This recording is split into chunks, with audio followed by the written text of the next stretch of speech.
So Dinotown Funland is a really interesting place, and I'm really curious about how this all came together. So I have with me Wendy Croshaw of Funland.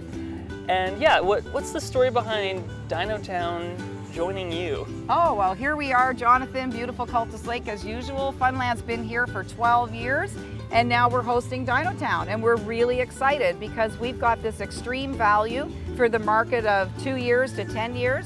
Lots to do, so the existing things from Funland are here, the zip lines, the boats, the mini golf. But look at this, Jonathan, we're gonna add to this the water slide, the 72-foot Ninjasaurus, all the blow-ups, and don't forget the big stage show, right?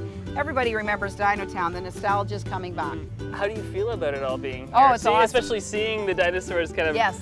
roaming around, I guess. Yeah, there's major eye candy here. You can see the parking lots filling up quickly here, and yeah, we're the same market. There's something for everyone to do in Cultus Lake now, right? And we've got that little kid market, and we've always been here for the little kid, and we're excited because that's what Dinotown represents as well.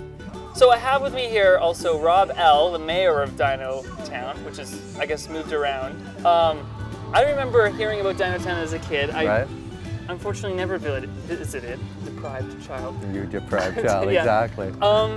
What's the story? What all happened? You know, what to bring it now for it to be here? What's kind of the story of? Where do you want to start? Because it goes. Let's start way back. Okay, perhaps. It goes way back to 1973. 1973. Right. My dad's an artist, right? Yeah. And we helped build the Flintstone Park in Kelowna. Mm-hmm. And so we ended up getting our own license to build the Flintstone Park in Chilliwack. Wow. And so we ended up at Bridal Falls, and at the time we had about 18 acres there.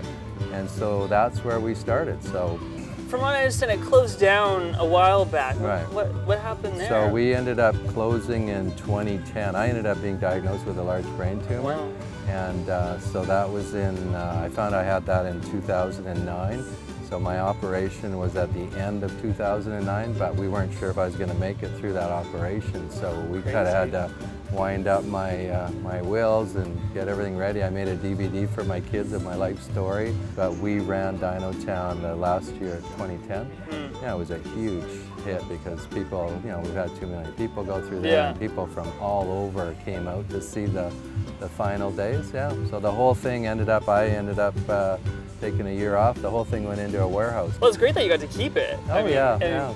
And it's great to see it back. How did, you know, I guess, how did it all come together, you know, ending up now here in Funland? So what happened was in 2000, after we moved off the property, it went into storage. I moved to Vancouver. I live downtown, and I was trying to put this in when they were closing the farmyard in Stanley Park. Right. And then I lost my location, so we had to find a new location, and so we ended up moving it back to Bridal Falls, which was on that highway last year. Yeah. And then we just popped it up there for the summer. That all just kind of happened right at the last minute before the summer started.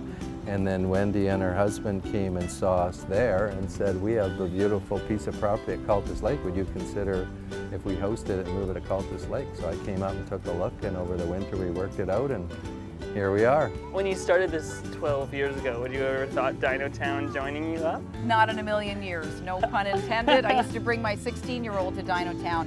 And actually we should mention now, I guess, there is a nostalgic photo contest for the whole month of July on dinotown.com. And I'm sure there's lots of parents out there that just love to upload those, you know, those fantastic memories, and come on over and create some new memories. It's really great to see it back, and I'm kind of happy to be able to go to Dinotown, you know, because it never went as a kid. Now your dream has come true. Now my dreams have come true. There you are, and it's on TV. Yeah, so thanks so much for having us here. I'm going to now check out the sites. I'm very excited. Okay, thank you. Well, that does it for this week's episode of Go Fraser Valley. Remember that we are on social media with a Facebook and Twitter profile that you can follow and you will like.